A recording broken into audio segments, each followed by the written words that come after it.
అదే RTV app వార్తల్ని క్షణాల్లో చదివే అవకాశం ఉంటుంది. ఒక న్యూస్ పేపర్, ఒక టెలివిజన్ ఛానల్ మీ చేతుల్లో ఎప్పుడూ ఉంటాయి. అందరికీ, సోదరిమణులందరికీ నా యొక్క జై భీములు తెలియజేస్తున్నాను. జై భీమ్. జై భీమ్. ఈరోజు చింతలపూడి పట్టణాన్ని దర్శించి ఇక్కడ మా యొక్క మాల సహోదరులందరినీ కూడా కలుసుకుని రేపు డిసెంబర్ 15వ తారీఖున అమరావతిలో జరగబోయే మాలల మహాగర్జన సమావేశానికి ఆహ్వానించడం కోసం ఇక్కడికి వచ్చాం. మిత్రులందరూ కూడా ఎంతో ఉత్సాహంగా ఈ సమావేశాన్ని ఏర్పాటు చేశారు. వారందరూ కూడా ఎంతో ఎమోషన్తో మాట్లాడారు. వాళ్ళు తన యొక్క సంఘీభావాన్ని తెలియజేయడం జరిగింది. అయితే ఈ యొక్క సమావేశం యొక్క ప్రధాన ఉద్దేశం ఏంటి అంటే, మానవకు జరుగుతున్న అన్యాయం మీద, మాల సమాజానికి జరుగుతున్నటువంటి వివక్ష మీద, మాల సమాజ మొత్తానికి జరుగుతున్న పక్షపాత విధానాల మీద ప్రభుత్వానికి తెలియజేయాలనేటువంటి ఉద్దేశంతో పెడుతున్నటువంటిదే ఈ యొక్క మహాసభ, మాలల మహాగర్జన. వివక్ష చింతలపూడి నుంచే మొదలైంది. ఎందుకంటే చింతలపూడి మాలల నియోజకవర్గం ఇది. మాలల నియోజకవర్గాన్ని కూడా మాదిగలకే కేటాయించినటువంటి ఘనత మన ముఖ్యమంత్రి గారికి దక్కుతాం. ఎందుకంటే పశ్చిమ గోదావరి జిల్లాలో 7,50,000 మంది మాలలుంటే ఒక్క సీటు కూడా మాలలకి ఇవ్వనటువంటి చరిత్ర మన ప్రభుత్వానికి దక్కుతుందని చెప్పి సందర్భంగా తెలియజేస్తున్నాం. అదేవిధంగా కృష్ణా జిల్లాలో 4,50,000 మంది మాలలు ఉంటే ఒక్క సీటు కూడా ఇవ్వకుండా మాలలకు తీవ్రమైనటువంటి అన్యాయం చేసినటువంటి ప్రభుత్వమే. ఒక సీట్ల పంపిణీలోనే కాదు, ఇవాళ రిజర్వేషన్ల పంపిణీలో కూడా అన్యాయం చేయడానికి పూనుకుంది. ఈ ప్రభుత్వం వచ్చిన తర్వాతే 20 ఏళ్ల మూలన పడిపోయినటువంటి సుప్రీంకోర్టు తీర్పు మళ్లీ ఎందుకు వచ్చింది? ఈ తీర్పు ఇప్పుడు రాలేదు.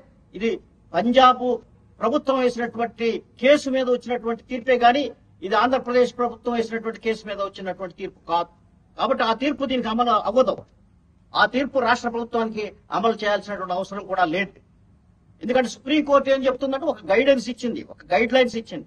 ఎందుకంటే రాష్ట్రాలకి అధికారం ఉంది అనేటటువంటి విషయం తప్ప చెయ్యండి అనేటటువంటిది ఏం లేదు ఇక్కడ. కాబట్టి చెయ్యండి అనేటువంటి ఆర్డర్స్ ఇచ్చే అధికారం సుప్రీంకోర్టుకు ఉండదు. ఎందుకంటే శాసనసభను ఎన్నుకునేది ప్రజలు ఓట్లు వేయటం ద్వారా శాసనసభ ఏర్పడుతుంది. కాబట్టి చట్టాలు చేసే అధికారం శాసనసభకు ఉంటుంది. కానీ మాలలందరూ కూడా నీకు ఓట్లేశారు. 40% మంది మాలలు తెలుగుదేశం పార్టీకి ఓట్లేశారు గత ఎన్నికల్లో కూడా. ఎందుకంటే జగన్ ప్రభుత్వం మాలలకు చేసినటువంటి అన్యాయానికి వ్యతిరేకంగా వాళ్ళు మీకు ఓట్లు వేయటం జరిగింది. కాబట్టి వైసీపీ కూడా అనేక పథకాలు 27 పథకాలు రద్దు చేసి మాలలకి ఎంతో ద్రోహం చేసి వాళ్ళకి రావాల్సినటువంటి విధానాలన్నింటినీ కూడా అమలు చేయకుండా చేసినటువంటి తీరుకు నిరసనగా మాలలో 40% మంది తెలుగుదేశం పార్టీకి కూడా ఓట్లు వేశారు. కాబట్టి మీరేం చేస్తున్నారు? గెలిచిన తర్వాత ప్రభుత్వం మాలల మీద కక్ష కట్టింది. మాలల మీద వివక్ష, మాలల మీద పక్షపాతం చూపిస్తూ కనీసం చింతలపూడి నియోజకవర్గాన్ని కూడా మాలలు కేటాయించకుండా చేసినటువంటి ద్రోహాన్ని మేము ఖండిస్తున్నాం ఈ సందర్భంగా. ఎందుకంటే అంతకు ముందే నేను చంద్రబాబు నాయుడు గారితో మాట్లాడినప్పుడే ఆయనతో వివాదం జరిగి నేను బయటకు రావడం జరిగింది.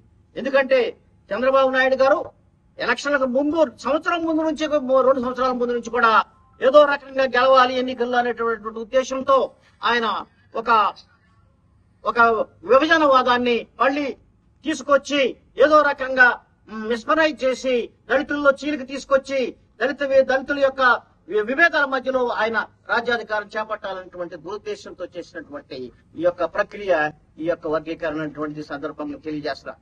ఎందుకంటే ఒక ముఖ్యమంత్రిగా అందరికీ ముఖ్యమంత్రి మీరు కేవలం మాదిగలకి మాత్రమే ముఖ్యమంత్రి కాదు. మాలలు కూడా మీకు ఓట్లు వేశారు. కాబట్టి మాలలే కాదు మాల ఉపకులాలు వేసినాయి, ఏబిసిడీలో ఉన్న అన్ని కులాలు వేసినాయి. కాబట్టి మీరు ఒక మాదిగల కోరికలు మాత్రమే తీరుస్తాననటం చాలా అన్యాయం, అక్రమం, దుర్మార్గం అని చెప్పి సందర్భంగా నేను తెలియజేస్తున్నా. ఈ విడిపోయిన రాష్ట్రంలో ఆంధ్రప్రదేశ్ లో 70 లక్షల మంది మాలలు ఉన్నారు. 30 లక్షలు కూడా లేని మాదిగ జనాభాని మీరు ఆధారంగా చేసుకుని వర్గీకరణ చేస్తానంటే అనే అధికారం మీకు ఎవరిస్తారు?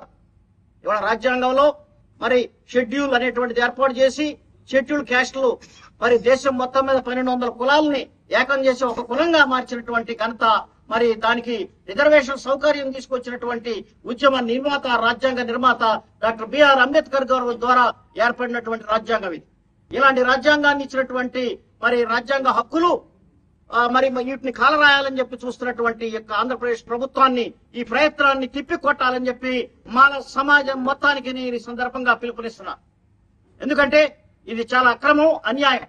మీరు ముఖ్యమంత్రి అనేవాళ్ళు అందరికీ ముఖ్యమంత్రి సమన్యాయం చేయాల్సింది పోయి మీరు పక్షపాత ధోరణితో వ్యవహరిస్తున్నారు. ఎక్కువ మంది ప్రజానీకానికి నష్టం చేయాలని చూస్తున్నారు. కాబట్టి ఇది మంచిది కాదు. అందుకని మాల సంఘాలన్నీ కూడా ఏకమైనవి. మాల సంఘాలన్నిటికీ కూడా ఒక జేఏసీగా ఏర్పడ్డాం. మాల సంఘాలన్నీ కూడా మరి రాష్ట్రంలో ఉన్న వాళ్ళు విభేదాలు మర్చిపోయి అందరూ కూడా కలిసికట్టుగా జేఏసీ ఏర్పాటు చేసుకున్నాం. దానికి నన్ను చైర్మన్ గా ఎన్నుకున్నారు. కాబట్టి ఇది రాష్ట్ర వ్యాప్తమే కాదు, అఖిల భారత మాల సంఘాల జేఏసీ. కాబట్టి తెలంగాణలోను ఇతర రాష్ట్రాల్లో ఎక్కడ మాలలు ఉన్నా గానీ మేము వాళ్ళందరినీ సంఘటిత పరుస్తున్నాం. మేము మరి మీతో సమరానికి సిద్ధం చేస్తున్నాం అని చెప్పి సందర్భంగా ప్రభుత్వానికి తెలియజేస్తున్నాం. మరిన్ని వీడియోస్ కోసం ఛానల్ ని సబ్స్క్రైబ్ చేయండి. లేటెస్ట్ అప్డేట్స్ కోసం వాట్సాప్ ఛానల్ ని ఫాలో చేయండి.